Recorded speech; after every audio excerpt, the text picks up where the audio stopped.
오늘 성경 17절 말씀을 보면 이런 말씀이 있습니다. 우리 연약한 것을 친히 담당하시고 병을 짊어지셨도다 함을 이루려 하심이로라. 이런 말씀이 있습니다. 예수님께서 하늘 보좌 버리시고 이 땅에 내려오시는 이유가 우리를 살리려는 목적이었습니다. 먼저 영적으로 살리는 것이 가장 큰 목적이지만 그 목적을 이루기 위해서 우리 주님께서 우리의 연약한 질병도 우리의 모든 삶도 대신 담당하시고 짊어지셨다라는 것입니다. 우리 예수님께서 이 땅에 내려오셔서 우리의 모든 것들을 대신 담당하시고 그렇게 엄청난 대가를 지불하시고 나서야 우리를 살리신 것입니다. 그냥 예수님 거 다 가지고 있는 거 그냥 남는 것 준 게 아니고 하늘 보좌 버리시고 그리고 이 땅에 내려오셨어도 그 왕권을 가지고 사신 게 아니고 갈릴리 제일 촌구석에 그것도 목수 집안 가난한 집안으로 그리고 또 사역할 때도 병 고치고 죽은 자를 막 살리고 귀신을 쫓아내서 막 박수 받는 게 아니고 그건 소수의 믿음이 있는 사람들에게만 박수를 받았고 대부분의 사람들에게는 특히 종교 지도자들에게는 엄청난 핍박을 받으시고 최후에는 그 십자가를 지시고 가시면류관을 쓰고 못에 창에 찔리시고 나서야 우리를 살리신 것입니다. 그 엄청난 대가를 지불하고 나서야 우리를 살리셨는데 왜 그렇게 예수님께서 고난을 당하셨을까요? 그것은 단순히 우리의 영혼만 살리는 것이 목적이 있는 것이 아니라 우리의 질병도 우리의 아픔도 우리의 고통도 우리의 상처도 다 예수님이 대신 담당하시려고 그렇게 예수님이 고난을 당하셨던 것입니다. 결국 우리의 다 모든 죄 때문입니다. 그래서 이사야 53장 3절 말씀처럼 그런 멸시를 받아서 사람들에게 실어버린 바 되었으며 강고를 많이 겪었으며 질고를 아는 자라 마치 사람들에게 얼굴을 가리우고 보지 않음을 받은 자 같아서 멸시를 당하였고 왜 이런 모든 고난을 당했느냐? 우리 때문에 그랬다는 것입니다. 우리가 당할 이런 모든 것들을 예수님이 대신 담당하신 것입니다. 그래서 4절에 보면 그는 실로 우리의 질고를 지고 우리의 슬픔을 당하였거늘 우리의 질병, 우리의 고통, 우리의 슬픔 대신 예수님이 다 대신 받아가신 것입니다. 아멘. 우리가 세상에서도 그런 일들은 많습니다. 예를 들어서 뭐 부모가 어떤 빚을 지고 세상을 떠났어요. 물론 우리가 유산을 포기하면 빚도 안 받아도 되긴 됩니다. 그런데 우리가 그 유산을 통째로 받으면 빚도 대신 갚아줘야 되고 나머지 재산도 내 걸로 이제 치는 거죠. 그래서 많은 사람들이 어떻게 하죠? 빚이 있는 경우 계산을 하는 거죠. 부모의 재산, 내가 유산 받을 것과 빚 갚을 걸 계산해가지고 그게 부족하다 싶으면 유산을 포기하는 경우도 있죠. 왜냐하면 받아가지고 내가 또 더 큰 손해를 보는 거니까. 그래서 그냥 남은 재산으로 빚 청산해주고 그냥 그걸로 끝내는 경우도 있긴 있습니다. 물론 유산이 많으면 상속을 받죠. 내가 또 뭐 살아있을 때도 마찬가지입니다. 내가 어떤 은행에 빚을 졌다. 대신 누군가 갚아주면 되는 거잖아요. 그렇죠? 누군가 대신 갚아주면 되는 겁니다. 은행이 나와가지고 나는 다른 사람이 갚아주는 거 못 받고 나는 네가 돈 벌어갖고 네가 월급 타가지고 그렇게 갚는 것만 내가 받겠다. 이런 은행은 없습니다. 어떤 은행인지 누구든지 대신 갚아주기만 하면 박수 쳐줍니다. 우리는 대환행입니다. 뭐 이러는 거 아니겠어요? 똑같습니다. 우리의 모든 질병, 고통, 슬픔, 우리의 모든 영혼, 육체, 모든 삶까지 예수님이 고스란히 그걸 옮겨 받은 것입니다. 그래서 우리의 것이 다 예수님께로 옮겨간 겁니다. 그리고 그 모든 걸 다 담당하시고 예수님이 십자가를 지셨다는 것입니다. 예수님의 관심은 온통 우리에게만 있습니다. 예수님 자신이도 사실 그 관심이 별로 없습니다. 예수님의 관심은 오직 우리에게만 있는 것이죠. 그래서 우리를 위해서 그 모든 걸 대신 담당하신 것입니다. 사랑하면 어떤 고통도 어떤 아픔도 능히 담당할 수 있습니다. 사랑하지 않으면 주는 것도 미워요. 걔 때문에 내가 혜택 받는 거 그거 싫어해요. 미운 사람은 주고 싶지도 않고 받고 싶지도 않아요. 근데 사랑하면 내 걸 희생하죠. 그리고도 기뻐요. 그리고도 즐겁죠. 예, 주는 기쁨이라는 게 바로 그런 것이죠. 예수님은 우리를 사랑하셨기 때문에 그 모든 걸 내어놓고도 예수님은 기뻐하셨죠. 그리고 즐겁게 십자가를 지고 가셨던 것입니다. 물론 예수님께서도 그게 너무 힘든 걸 아셨기 때문에 겟세마네 동산에서 아주 정말 몸부림치면서 그것을 놓고 기도를 하셨던 것입니다. 근데 사실은 그게 싫어서 그것을 가지 않고 싶어서 십자가 지고 싶지 않아서 기도를 하셨다기보다는 그게 너무 힘든 길이니까 하나님으로부터 능력을 받기 위해서, 하나님으로부터 큰 힘을 얻기 위해서 기도를 하셨던 것입니다. 우리도 똑같습니다. 힘들어서 어려워서 정말 너무나 고통스러워서 우리가 해방받기 위해서 기도할 수도 있지만, 내가 감당할 능력을 받기 위해서, 감당할 힘을 얻기 위해서 또 주님 앞에 기도도 하는 것입니다. 사랑하는 성도 여러분, 우리를 사랑하셔서 생명까지 내어주신 그 예수님, 우리 다시 한번 오늘 인격적으로 만나고 그 예수님 만나서 영육간에 치유받는 우리 모두가 되어지기를 주의 이름으로 축원합니다. 자, 오늘 말씀 통해서 예수님은 우리의 모든 것들을 다 짊어지셨다는데 어떤 걸 첫 번째로 짊어지셨습니까? 우리의 육체의 질병을 짊어지시고 우리의 육체의 질병을 치유해 주신다는 것입니다. 예수님을 만나면 우리의 육체의 이 지병들이 치유된다는 것입니다. 예수님은 우리를 불쌍히 여기셔서 우리가 병 가운데 고통받고 신음하고 힘들어하는 걸 원하시지 않습니다.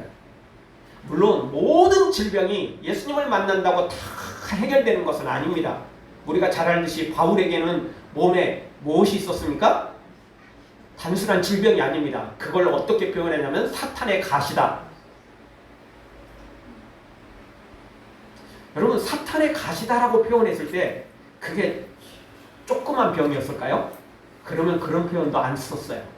사탄이 어떤 놈이죠? 좋은 놈입니까? 아니잖아요. 근데 사탄의 가시라고 표현할 정도인데 그게 어떻게 작겠어요? 절대 그렇지 않습니다. 정말 큰 병이었어요. 어떻게 보면 부끄러운 병이었다. 왜? 사도 바울이 누굽니까? 예수님의 사도요. 병든 자를 고치고 귀신을 쫓아내고 심지어 죽은 자까지 살렸잖아요. 바울도. 그런 사람이 정작 자신의 몸에는 질병을 갖고 있으니 어떻게 보면 부끄럽죠. 바울을 비난하는 사람들은 야, 네 병이나 나아라. 네 병도 못 고치면서 누구 병 고친다고. 아이고. 이렇게 분명히 비난했을 거라고요. 그만큼 사탄의 이 가시라고 표현할 만큼 큰 질병이 바울에게 있었죠. 그러나 그것조차도 하나님에게는 절대 실수가 아니었던 것입니다. 그래서 바울이 그걸 놓고 기도했을 때 금식하며 기도를 했었죠. 한두 번 기도한 게 아닙니다. 긴 금식 기간을 가지고 그렇게 기도했을 때 하나님이 뭐라고 말씀하셨습니까? 너의 약할 때 너의 약한 그것에서 강한 능력이 나타나니까 그거 갖고 기도하지 마라. 그거 놓고 기도하기보다는 다른 걸 놓고 기도해라. 능력이 나타나는 걸 기도하고 주의 일을 감당하기 위해서 기도해라. 주님이 이런 사인을 주셨던 거죠. 자, 이런 말씀들을 우리가 통해서 보면 예수님 만난다고 모든 질병이 낫는 건 아니지만 특별한 경우를 빼놓으면 예수님 만나면 질병이 치유된다는 것입니다. 실제 예수님이 이 땅에 오셨을 때 수많은 병자들을 고치셨습니다. 고통받는 사람들을 찾아가 주셔서 우리 주님께서 고쳐주셨다는 것입니다. 오늘 성경의 배경인 이 시대의 열병은 정말 무서운 병이었습니다. 왜냐하면 지금처럼 해열제가 없었기 때문에 그렇습니다.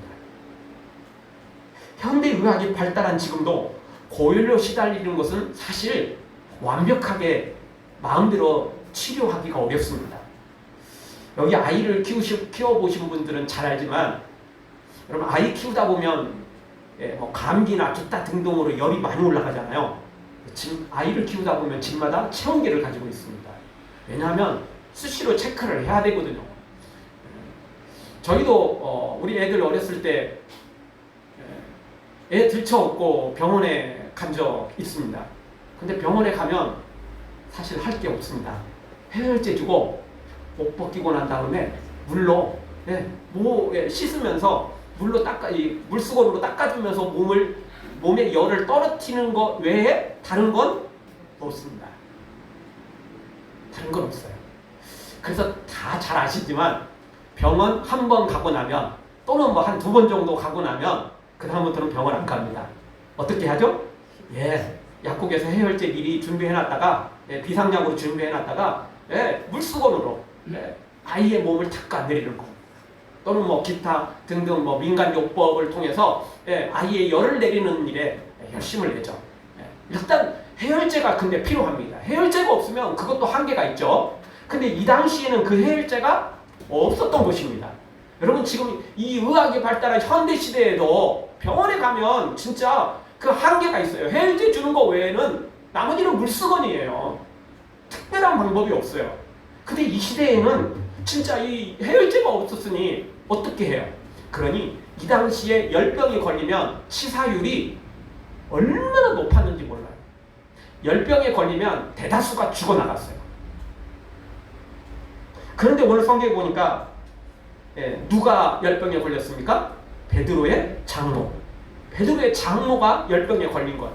그러니 베드로의 마음이 얼마나 지금 아프겠어요. 얼마나 아프겠어요. 예수님을 따라다니는데 이 소식을 들었거든요. 근데 그 예수님 정상적으로 따라다니는 게 지금 가능하겠어요? 몸은 여기 있지만 마음은 지금 처가에 있다고요.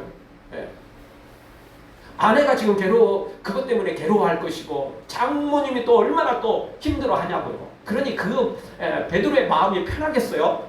베드로의 마음이 지금 얼마나 힘들겠어요?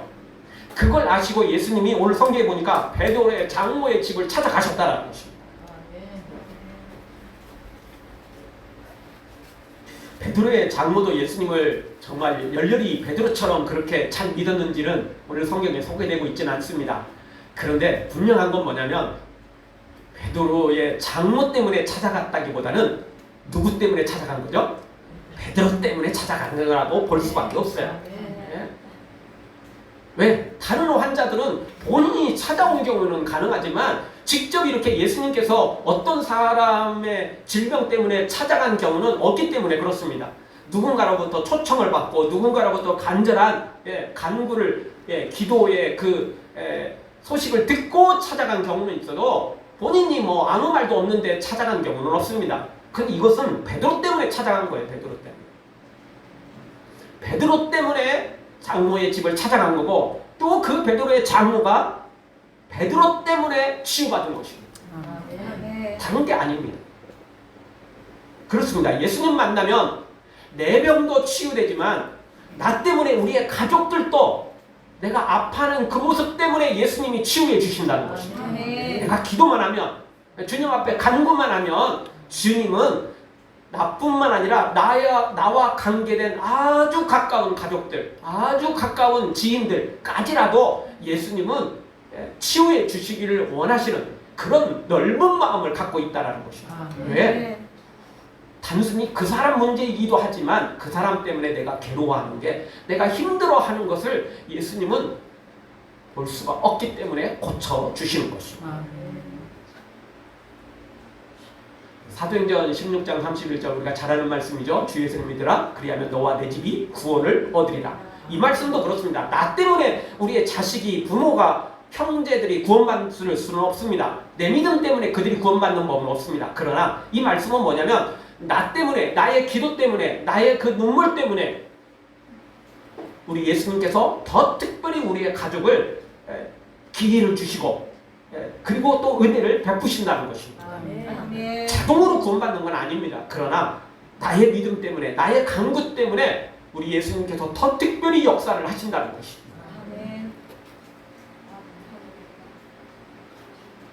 사랑하는 성도 여러분, 오늘 또 우리가 우리의 질병을 치유하시는 예수님, 베드로의 장모의 질병까지라도 찾아가셔서 치유하신 우리 예수님의 그 능력이 우리에게 임하고 우리의 기도로 말미암아 우리의 가족들, 우리의 자녀들에게도, 우리의 친척들에게도, 내가 사랑하는 사람들에게도 임하는 놀라운 치유의 역사가 일어나기를 주의 이름으로 축원합니다. 다 같이 한번 따라서 하겠습니다. 우리의 질병을 치료해 주시옵소서. 우리의 질병을 치료해 주시옵소서.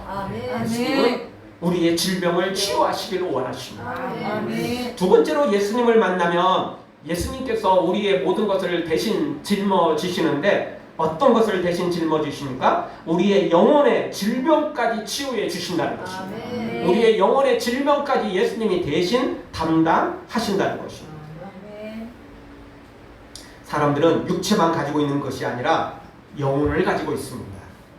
하나님의 모양과 형상대로 지음받은 창조된 그 영적 모습입니다. 그런데 선악과 따먹고 죄를 지은 다음부터는 타락해서 죄인이 되어버렸습니다. 그 뒤로는 모든 사람들이 태에 있을 때부터, 태어나기 전인 엄마의 그 태에 있을 때부터 이미 죄인으로 태어나는 저주를 받게 된 것입니다. 그래서 사람은 엄마 태에 있을 때부터 이미 죄인이 된 것입니다. 뭐 DNA 자체가, 유전 자체가 그렇게 됐다라고 봐야 되는 거죠. 우리는 다 죄인으로 태어날 수밖에 없는 것입니다. 근데 사람들은 이렇게 죄인으로만 살아가는 정도가 아니고 이제 그 사람의 상황에 따라서, 그 사람의 그 행동에 따라서 더 최악의 상황으로 빠져가는 경우가 있습니다. 그래서 어떤 사람들은 귀신이 들려가지고 자기 스스로 결정도 못 내리고 아주 심각한 상태에 빠지는 경우가 있습니다. 지금은 그래도 귀신 들린 사람들이 생각보다 많지는 않습니다. 물론 그런 사람들은 주로 이제 정신병원에 가니까, 또 약을 많이 먹으니까 이제 뭐 예전 같지는 않겠죠. 예전에는 그런 약도 없고 정신병원도 또 그렇게 많지 않았기 때문에 더 많았겠죠. 저도 어렸을 때 우리 동네에 진짜 머리에 꼭 꽂고 그리고 돌아다니는 분 기억납니다. 진짜 귀신 들린 분들이 많이 있었어요. 금요 철야 기도할 때는 밤새도록 그 당시에는 기도를 했었죠. 진짜 철야였죠. 밤 11시 정도 보통 모이면 새벽 5시 그 새벽 기도할 때까지 찬양을 했던 기억이 납니다. 저도 우리 교회에서 같이 그 바닥에 앉아가지고 그 귀신을 밤새도록 쫓아낸 기억이 있습니다. 목사님과 우리 성도들과 함께 보통 그 저 어렸을 때 학생 때 그 우리 교회도 그 철야 기도를 하다 보면 한 15명 정도 이 정도 이렇게 모였던 것 같아요. 그때는 이렇게 강단에서 철야 기도를 인도하는 게 아니고 이 원을 둘러가지고 목사님이 앞쪽에 앉아 계시고 그리고 원을 둘러가지고 하는데 그분 가운데 앉혀놓고 그냥 막 밤새도록 막 통성으로 기도하고 막 찬양하고 막 나사렛 예수 그리스도의 이름으로 명령을 내리고 막 정말 목사님을 필두로 함께 기도했던 그런 기억이 저에게도 있습니다. 근데 진짜 예전에는 그런 사람들을 동네에도 꼭 있었고 길거리 돌아다니다 보면 그런 사람들 한둘 만나는 것은 생각보다 어렵지 않았습니다. 그 당시는 시대적으로도 뭐 약이 좀 부족했고 뭐 정신병원에 또 입원시키는 것도 한계가 있었고 거기다가 또 복음의 역사가 지금보다는 훨씬 더 덜했기 때문에 한참 막 부흥했던 시절이기 때문에 성령의 역사가 일어난 만큼 사탄의 역사도 더 강력하게 있었던 때죠. 그래서 그런 일이 있었던 것 같습니다.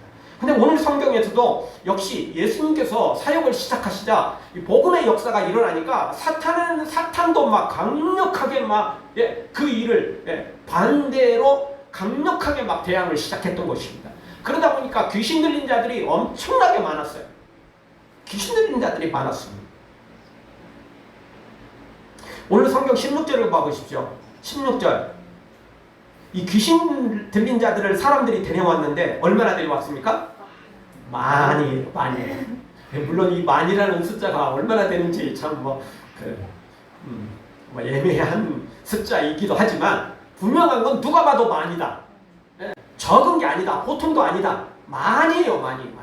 많이 데려왔어요. 그만큼 많았다라는 것입니다.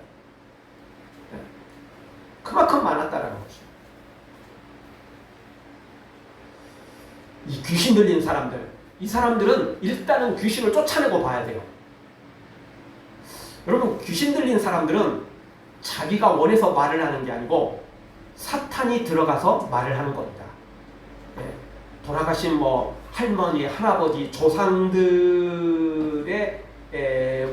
모습과 행동과 말투를 가지고 하기도 하고 뭐 기타 등등으로 이제 하는 겁니다. 그러니까 뭐 누가 뭐 예전에 뭐 보면 뭐 꿈속에서 뭐 조상이 나타나가지고 뭐 어떻게 하라고 그래서 뭐 어디 갔더니 뭐 산삼을 뭐 캐냈다느니 뭐 로또에 당첨됐다느니 뭐 이런 이야기 나오는데 그게 진짜 조상이 아니고 사탄이 그렇게 장난질을 치는 겁니다. 어떻든 진짜 귀신이 강력하게 역사하면 정말 쉽지가 않습니다. 강력한 괴력이 막 나오고요. 놀라운 막 힘이 나옵니다. 막 장병들이 달라붙어도요. 진짜 막 뒤에 나가 떨어집니다. 엄청난 힘이 막 나옵니다. 이 귀신 들렸다라는 거 참 무서운 것입니다. 아무리 복음을 선포해도 안 돼요. 왜? 듣지를 않거든요. 본인 직접 들을 수가 없어요. 그 듣는 건 사탄이거든요. 말하는 것도 사탄이고 완전히 빼앗긴 거예요. 영혼도 마음도 다 빼앗긴 거예요. 귀신 들렸다는 거. 그래서 일단 귀신부터 쫓아내고 봐야 복음도 들려줄 수 있고 뭔가 할 수 있는 것입니다. 그래서 예수님께서 이 귀신들을 쫓아내신 이유는 목적은 바로 그의 영혼을 살리기 위한 것입니다. 물론 귀신 들린 육체도 참 불쌍하죠. 불쌍하죠. 제정신으로 살아도 철들고 살아도 쉽지 않은 인생, 이 귀신 들려서 살아가는 거 얼마나 불쌍한 일입니까? 그러나 그 육체보다는 영혼이 불쌍했기 때문에 예수님께서 살리신 것입니다. 어떻게 보면 귀신 들리는 사람도 불쌍하지만 양심에 화인 맞은 사람들이 더 어떻게 보면 더 악한 상황인지도 모릅니다. 왜냐하면 귀신 들린 사람들은 그래도 예수 그리스도의 이름으로 쫓아내는 게 쉽진 않아도 그래도 우리가 기도하다 보면 그래도 우리가 예수 그리스도의 이름으로 선포하다 보면 귀신은 쫓겨나갑니다. 특별한 경우가 없는 한은 진짜 귀신 쫓아낼 수 있습니다. 근데 진짜 양심이 화인 맞은 사람들 이런 사람들은요 어떻게 보면 이건 뭐 귀신이 들어와가지고 귀신이 말하고 듣고 이 정도가 아니고 아예 귀신과 하나가 돼버린 사람이 어떻게 보면 양심에 화인 맞은 사람들 이런 사람들은 아예 뭐 쫓아낼 것도 없어요. 왜? 이미 귀신과 하나가 돼버렸어요. 아예 그냥 하나가 됐어요. 완전히 일치가 된 거예요. 일치가. 그래도 귀신 들리는 사람은요 잠시 귀신이 점령했을 뿐이에요. 잠시 귀신이 이 사람을 지배했을 뿐이에요.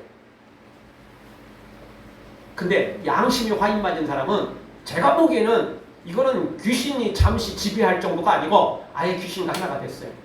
진짜 그 세상의 말로 뭐 영혼까지 팔아서라도 뭘 하겠다는 사람들이 있는데요. 이 사람은 진짜 영혼을 판 거예요.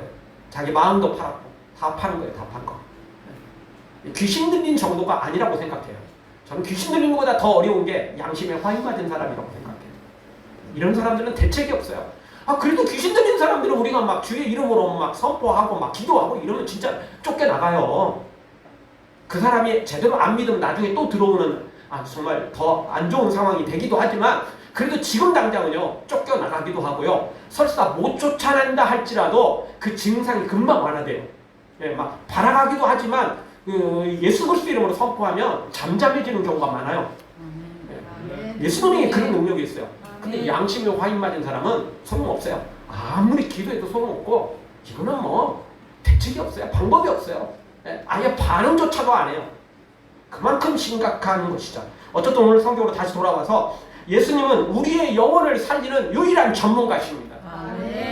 여러분 세상에는 병원이 있어서 육체의 질병을 치료하기도 하고 또 정신과 의사들은 우리의 마음의 그런 질병도 이렇게 다루기도 합니다. 그러나 영혼의 질병을 다루는 곳은 세상에는 없습니다. 영혼의 질병을 다루는 곳은 교회밖에 없습니다. 예수님밖에 없습니다. 세상은 아예 다룰 수가 없어요. 영역 자체가 달라요. 그들은 그것조차도 인정하지도 않거든요. 모르니까 인정도 안 해요. 모른다고 없는 겁니까? 여러분 서양에는 정신과 의사들을 찾아가는 것은 너무나 자연스러운 거예요. 배우자를 사별했거나 사랑하는 부모를 보냈거나 아주 가까운 친구를 보내면 이거는 수시로 그냥 정신과 의사 찾아가가지고 상담을 해요. 그 우리나라는 정신과 의사 찾아가면 저 사람 정신병 뭐 걸렸던가 봐 이런 게 있어요. 네, 이런 게 있어요. 그래서 우리나라는 못 찾아가요. 그러면 진짜 안 아픈 겁니까? 그러니까 우리나라 사람들이 한도 많고 기타 마음의 병들이 너무 많아요. 서양 사람들은요 문제만 있으면 찾아가요. 정신과 의사를 찾아가든 상담가를 찾아가든 이게 쉽게 찾아가요. 쉽게 찾아가서 상담받고 치유받고 이거 쉽게 해결해요. 우리나라 사람들은 안 가잖아요. 없다고 생각하잖아요. 있어도 그거 그냥 보이지도 않는 거 뭐 그거 뭐 세월이 지나면 세월이 약이야 뭐. 아니요, 그거 세월 약 아닙니다.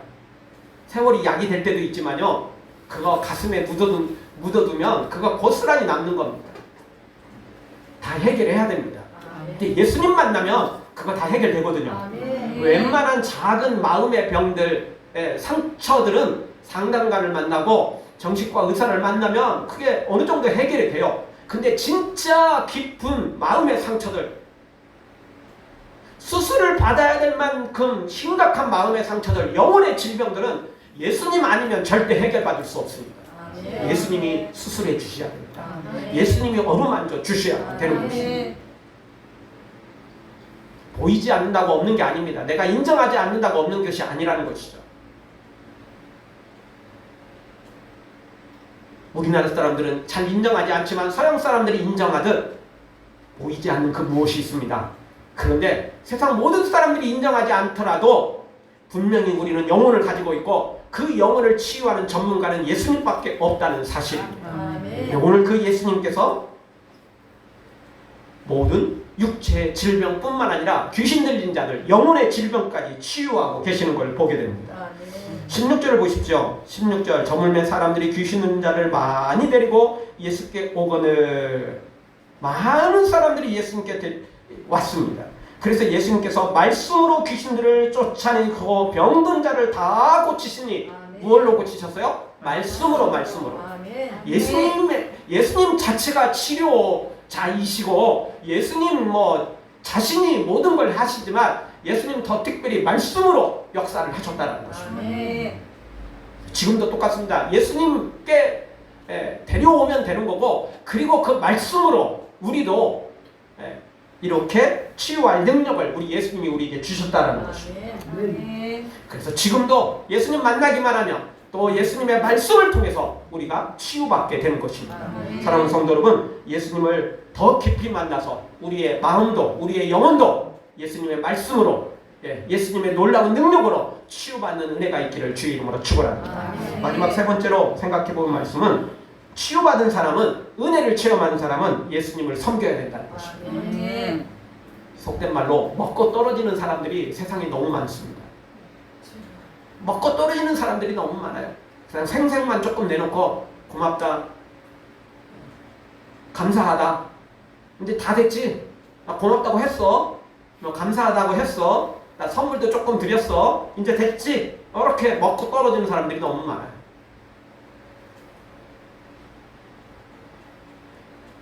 그러나 진짜 은혜 받은 사람이라면, 진짜 예수님 앞에 이 은혜를 체험하는 사람이라면 평생을 섬겨야 됩니다.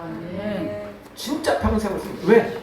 예수님께서 우리를 위해서 십자가를 지시고 모든 걸 다 내어놓고 우리를 살리신 것처럼, 우리에게 은혜를 주신 것처럼 우리도 그 예수님의 은혜를 조금이라도 갚으려면 우리의 모든 걸 다 내어놓아도 다 갚을 수가 없거든요. 일부만 갚을 수 있습니다. 근데 그것조차도 안 내놓겠다면, 그냥 말 한마디로 그냥 입을 닫겠다면 그건 곤란한 일입니다.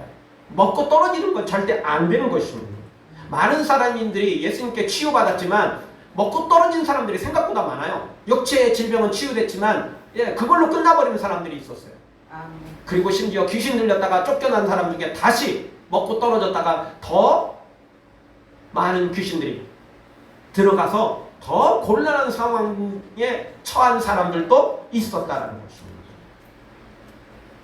중요한 건 단순히 치유됐고 그냥 그걸로 끝이 아니고 치유받았으면 진짜 예수님을 따르는 예수님의 사람이 되어야 됩니다. 그래야 영원한 천국이 보장됩니다. 그리고 이 땅에서도 승리의 삶이 계속하여 보장되는 것입니다. 먹고 떨어지는 사람 다시 또 사탄이 노리는 것입니다. 다시 또 사탄이 강력하게 역사합니다. 아니 그 전보다 예수님 만나기 전, 치유되기 전보다 사탄이 더 노리는 거죠. 왜? 사탄이 자존심이 상했거든요. 그러니까 예수님 앞에는 사탄이 어떻게 대들지 못하잖아요. 네. 종로에서 뺨 맞고 한강 가서 뭐 하는 겁니다. 사람들이. 왜? 종로에서는 대책이 없으니까. 예, 거기 가봤자 또 뺨 또 더 맞을 거니까 거기서는 어떻게 할 수 없고 다른 데 가서 화풀이 하는 거예요. 사탄이 예수님께는 어떻게 화풀이를 못하는데 깨갱하고 도망갔는데 이 사람이 예수님의 은혜 받고 치유받고 먹고 떨어졌으니 이거 사탄이 가만 놔두겠어요? 예, 그 사람은 더 큰 밥이 되는 겁니다. 더 큰 표적이 되는 것입니다. 그러니 우리는 끝까지 예수님을 따라야 됩니다. 끝까지 예수님을 섬겨야만 되는 겁니다. 나를 위해서도 그렇고 그리고 한 걸음 더 나아가 이제 예수님을 위해 살아야 되지 않겠어요? 예, 은혜를 받았으니까 이제는 좀 더 고차원적인 이제는 조금 철든 인생을 살아야 되지 않겠습니까? 오늘 성경 16절에 보면 먼저 15절에 보면 이 베드로의 장로가 일어나서 예수께 수종들더라. 섬겼다라는 거예요. 섬겼다는 거. 이렇게 저를 찾아오셔서 치유해 주시니 감사합니다. 그래서 자기가 할 수 있는 거, 뭐 음식을 냈거나 또는 뭔가를 해서 예수님을 섬겼다라는 것입니다. 당연한 거죠. 이렇게 해야죠. 당연히. 이거 안 하는 게 문제죠. 예수님이 너 섬겨라 이렇게 말씀하신 적 없어요. 본인이 감사해서 하는 겁니다. 또 평생을 예수님 섬겨야 됩니다. 그리고 16절에 더 가보니까 저물매 사람들이 귀신 있는 자들을 많이 데리고 예수께 오거늘. 누가 데려왔어요? 사람들이 데려왔어요. 근데 많이 데려왔다 이야기는 자기 가족이나 친척 가운데도 있겠지만 동네에 누구 불쌍한 사람도 많이 데려왔겠죠. 그쵸? 이게 체험한 사람들이 단순히 그냥 내 가족 아니니까 뭐 그런 게 아니고 이 은혜를 체험하니까 기적을 체험하니까 저 사람에게도 저런 은혜가 필요한데 우리 동네에 누군가 저 불쌍한 사람이 있는데 그래서 이 사람 저 사람 데려다 보니까 많이 데려오게 된 거예요. 데려왔어요. 이것도 섬김이에요. 이것도 섬김이에요. 자기 가족도 아닌데 가서 고생이잖아요. 여러분 원래 귀신 들리는 사람이 이거 데리고 다니는 게 절대 쉬운 게 아니에요. 멀쩡한 사람은 그냥 손잡고 가자. 이 멀쩡한 사람도 안 오는 사람들이 많은데 귀신 들리는 사람 이거 데려오는 거 이거 절대 쉬운 게 아니거든요. 희생해야 돼요. 고생해야 돼요. 땀 뻘뻘 흘려야 돼요. 이 사람들 다 이렇게 희생했어요. 헌신했어요. 왜? 예수님 만나서 귀신이 쫓겨나가는 거 보니까 그게 너무 신기하기도 하고 또 그래도 뭐 가까운 친척이 아니더라도 그럼 우리 동네에 사는 사람인데 참 불쌍하다는 거죠. 아니면 더 뭐 저쪽 그 중간지대에 뭐 어디 혼자 이렇게 산속을 돌아다니는 그 사람도 불쌍한 거죠. 그러니 데려왔던 것입니다. 여러분 우리가 예수님을 섬기는 것 중에 최고의 섬김은 바로 영혼을 살리는 것입니다. 우리가 예수님께 섬기는 것들이 많습니다. 예배하는 것도 섬기고 찬양하는 것도 섬기고 헌금하는 것도 섬기고 많은 봉사를 하는 것도 다 섬김입니다. 그래도 예수님께 최고의 섬김은 영혼을 살리는 것입니다. 전도하는 것입니다. 왜? 예수님이 온통 그거에 관심이 있거든요. 누가복음 15장에 보면 탕자가 돌아오니까 맨발로 나가잖아요. 단순히 아들이기 때문이 아니라 돌아온 사람이 죽었다가 다시 돌아온 거거든요. 그래서 그걸 재해석할 때 하늘에 계신 아버지도 똑같다라는 거예요. 죽은 영혼이 살아 돌아오면 맨발로 뛰쳐나간다는 거예요. 맨발로. 그만큼 반갑고 기쁘다는 겁니다. 그런데 성경에 뭐 우리가 찬양했을 때 예배했을 때 그때도 하나님 매우 기뻐하시는 거 사실입니다. 그래도 맨발로 뛰쳐나온다는 건 없어요. 언제 맨발로 뛰쳐나오세요? 죽은 영혼이 살아 돌아올 때. 그때 하나님의 맨발로 뛰쳐나오는 걸 그 성경에는 보여주고 있죠. 그만큼 하나님을 섬기는 것 중에 최고의 섬김은 영혼을 살리는 것입니다. 우리도 예수님 만나서 육체의 질병도 치유받고 영혼도 치유받고 이렇게 치유받고 우리 문제가 해결됐다면 영혼을 살리는 일에 우리의 목적을 두어야 됩니다. 아멘. 예수님이 바로 그 일을 위해서 오셨고 그것이 최고의 섬김입니다. 아멘. 다른 섬김도 필요하지만 영혼을 살리는 것이야말로 최고의 섬김입니다. 우리 모두 이제 다른 모든 섬김으로도 우리 주님을 섬겨야 되겠지만 불쌍한 영혼들, 한 영혼이라도 구원받기를 원하는 것, 우리 하나님은 세상의 모든 영혼들이 다 구원받기를 원하는 것이 하나님의 마음이고 소원입니다. 우리도 할 수만 있거든. 우리 주변 사람들에게, 또 모르는 사람이라도 우리가 주일 오후에 우리가 끝나고 복음을 전하고 있지만 정말 짧은 시간이라도, 그리고 우리가 주위에 평소에도 우리 주변에 정말 영혼을 살리는 마음, 예수님을 섬기는 마음으로 예수님이 가장 기뻐하는 이 전도하는 일에, 복음을 전하는 일에, 영혼을 살리는 일에 열심을 내어서 우리 하나님 앞에 칭찬받되 다니엘 12장 3절처럼 지혜 있는 자는 궁창의 빛과 같이 빛날 것이요 많은 사람은 옳은 대로 돌아오게 하는 자는 별과 같이 영원토록 비추리라. 정말 영혼을 살려서 천국에서 영원토록 빛나는 별과 같은 하나님의 사람들로 세워지기를 주의 이름으로 축원합니다. 아멘.